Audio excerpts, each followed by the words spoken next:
On est toujours ensemble pour le broker du jour et on va faire un point sur les marchés américains avec vous, David Derry. Les marchés qui reprennent leur baisse cette semaine alors que les résultats démarrent. Exactement, alors que début octobre avait été marqué par un léger rebond des marchés, hein, très très léger, mais on avait quand même commencé le mois avec des marchés qui se reprenaient. Et puis là, on le voit, on est reparti en tendance baissière. Les raisons, c'est toujours les mêmes, hein, c'est les craintes d'une inflation élevée. On s'attend aussi désormais, ce que les investisseurs regardent avec grand intérêt, c'est comment va réagir la Fed. On a eu notamment hier Cathy Wood, qui est une fameuse gérante de fonds d'investissement, hein, notamment la gérante de ARK Invest, qui a fait une lettre ouverte justement à la Fed en leur demandant de ne plus augmenter les taux et en lui disant en leur recommandant d'éviter d'augmenter les taux pour éviter d'envoyer le monde en récession. Hein. C'est pas la première personne d'ailleurs qui recommande de se calmer à la Fed sur cette hausse des taux.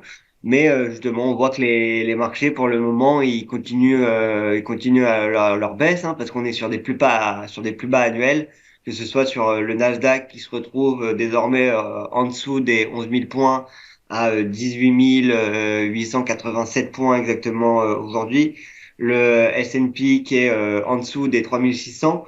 Et donc, tout ça, ça pèse sur les marchés, sur la tendance baissière. On voit aussi le Dow Jones qui, lui, est descendu en dessous des 38 points. Et donc, toutes ces raisons, ça baisse ça pèse sur les marchés et ça ne pousse pas les marchés à rebondir. Hein. Pour le moment, on a très, très peu de bonnes nouvelles, justement, qui pourraient permettre au marché de rebondir. Au contraire, hein, on entend plus des mauvaises nouvelles en ce moment, hein, comme l'inflation ou la récession, qui sont des thèmes qui reviennent quand même souvent dans les discussions. Alors c'est un contexte morose qui ne semble pas toucher Tilray. Tilray qui est en hausse de 4% la semaine dernière après que le président Biden ait gracié des milliers de condamnés pour possession de cannabis. Exactement. Tilray a été une des actions les plus volatiles la semaine dernière, hein, parce que, comme vous l'avez très bien dit, on a eu justement Biden qui a décidé de gracier, comme vous l'avez très bien dit, les personnes qui auraient été arrêtées pour possession de cannabis. Et il serait aussi en train de réexaminer le statut de la marijuana aux États-Unis. Alors c'est quand même assez marrant parce que Biden, c'était l'une des personnes qui au début était quand même contre ce genre de choses et on voit qu'avec le temps, il commence à changer de plus en plus d'avis. Et donc, ça a profité à Tilray notamment, mais à toutes les actions du secteur du cannabis. Donc, à la suite de cette annonce, on avait notamment Tilray qui faisait un bond, comme on peut le voir là à l'écran, de 33%, avant de retomber, hein, parce que on a ensuite chuté vendredi, hein, on chuté de plus de 11% pour Tilray. On est redescendu justement même proche des 3 dollars, alors on était en train de dépasser les 4. Donc, Tilray, il y a aussi eu Canopy Growth dans le même style de valeur, qui a aussi profité là de l'annonce de Biden. Après, on voit que ça reste un secteur compliqué. Hein. Si on dézoome, on voit que c'est un secteur qui a perdu en moyenne plus de 95% par rapport à ses plus hauts.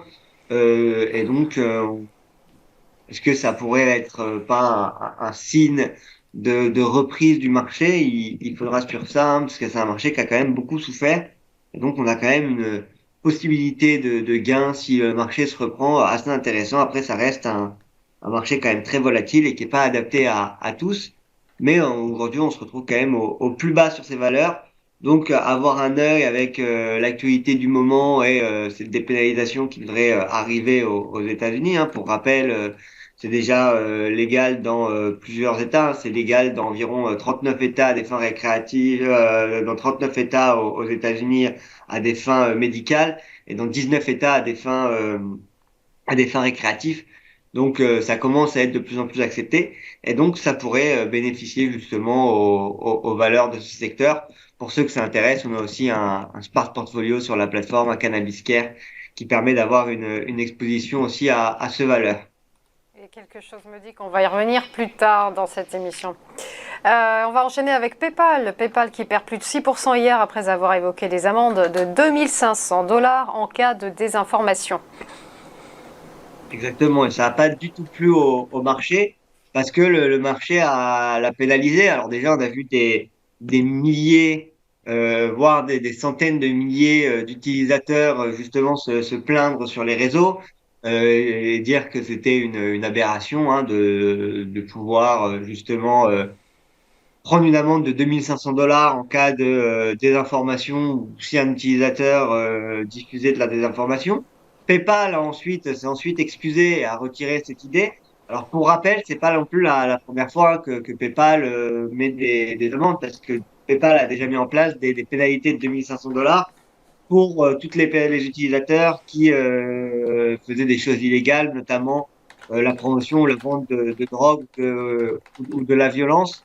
Donc c'est pas quelque chose de nouveau, mais en tout cas les investisseurs ont pas aimé la nouvelle. Et là on le voit si on va sur le graphique, on voit que le titre Alain qui repartait maintenant depuis début octobre à la hausse. On s'attendait éventuellement à redépasser les 100 $.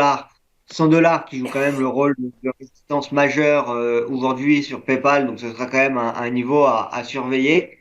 Et donc, comme je le disais, ces nouvelles ont entraîné une baisse sur PayPal. Les investisseurs ont pas aimé la nouvelle et donc sont sortis du titre. PayPal qui, pour le rappel, a bien souffert quand même depuis le début de l'année et donc qui aujourd'hui a un plus bas et qui se retrouve à un niveau, à son niveau de 2020 environ. Euh, en pleine crise de Covid. Donc, on a même justement perdu tout ce qu'on avait gagné sur PayPal pendant la période Covid. Là, on le voit très bien.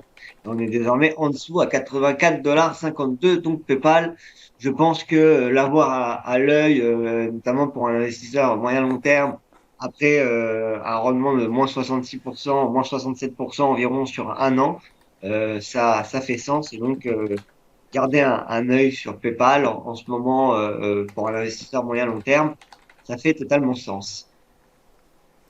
On l'a dit, la saison des résultats va démarrer. Il faudra suivre notamment BlackRock et TSM. Exactement, donc on arrive au résultat du troisième trimestre en bourse, donc on va avoir là justement ça commence toujours par les banques, donc on va avoir les premières banques qui vont partager leurs résultats. Et puis cette semaine, on a notamment, comme vous l'avez dit, dans les grosses sociétés à suivre, on a notamment BlackRock, on a aussi TSM. Donc BlackRock, ce sera le 13 octobre, donc jeudi. Pareil pour TSM. Avant ça, demain, on aura Pepsi aussi à suivre. Donc on va voir que ça va être quand même assez animé ces prochains jours, ces prochaines semaines. Moi, je pense que les résultats de la plupart des entreprises seront pas bons. Elles seront impactées par notamment deux choses. La première, c'est ce dont on a parlé juste avant, ce qui est la récession. Et la deuxième, je pense que ce qui va jouer aussi et pénaliser la plupart des entreprises lors de ces résultats, c'est le dollar fort.